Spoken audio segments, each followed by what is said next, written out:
வாங்க, இன்னைக்கு சளி இரும்பலெல்லாம் இருக்கும், தொண்டை கரகரன்னு இருக்கும், சளி பிடிக்கிற மாதிரி இருக்கும், தொண்டை கட்டி இருக்கும். அதுக்கு வந்து ஒரு பொடி தயாரிக்கலாம். அது எப்படின்னு பார்க்கலாம் வாங்க.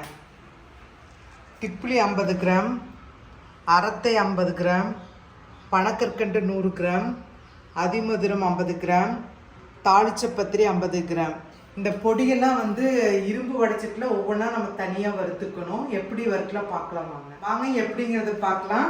இதுக்கு இரும்பு வடைச்சட்டி தான் யூஸ் பண்ணணும். இது வந்து எங்கள் அம்மா எங்கள் பாட்டி எல்லாம் யூஸ் பண்ணது, அந்த காலத்து வடைச்சட்டி. அதை வந்து இன்னும் ஞாபகார்த்தமாக வச்சுருக்கிறேன் நான்.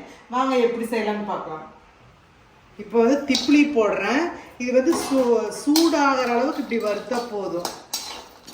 நல்லா வடைச்சட்டி காஞ்சிருச்சு. அந்த சிம் வச்சுட்டு நம்ம அந்த சூட்டில் வந்து இது வந்து சூடாகணும்.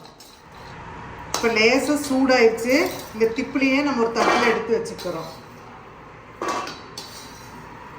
இப்போ அரத்தை போடுறோம். போட்டு இது லேசாக சூடானா போதும். அப்புறம் இதெல்லாம் வந்து நாட்டு மருந்து கடையில் தான் இதெல்லாம் கிடைக்கும். நீங்களும் இதெல்லாம் வாங்கி ட்ரை பண்ணுங்க.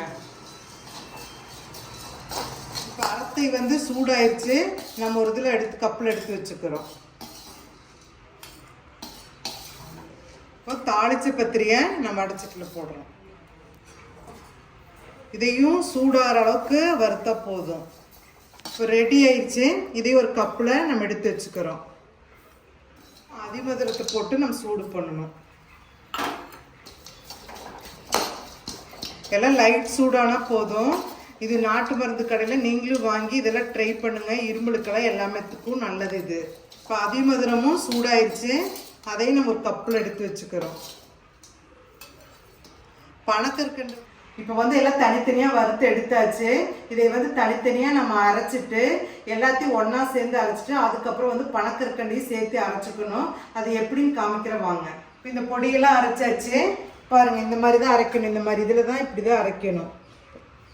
பொடி வந்து தேனில் தான் கலக்கி சாப்பிட்ணும். இது ஒரு ஸ்பூன் பொடியில் ஒரு ஸ்பூன் தேன் போட்டிருக்கிறேன். தேன் ஊற்றிருக்கிற ஒரு கப்பில் இதை போட்டு நல்லா இப்படி மிக்ஸ் பண்ணி நம்மளுக்கு இரும்பலாக இருக்கிறப்போ நைட்டில் படுக்கிறப்போ துண்டு எடுத்து அப்படியே சாப்பிட்டு தண்ணி குடிக்கக்கூடாது.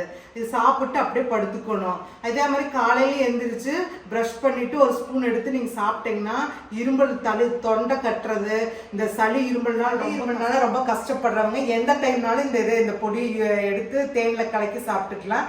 நீங்களும் இது மாதிரி ட்ரை பண்ணி பாருங்க.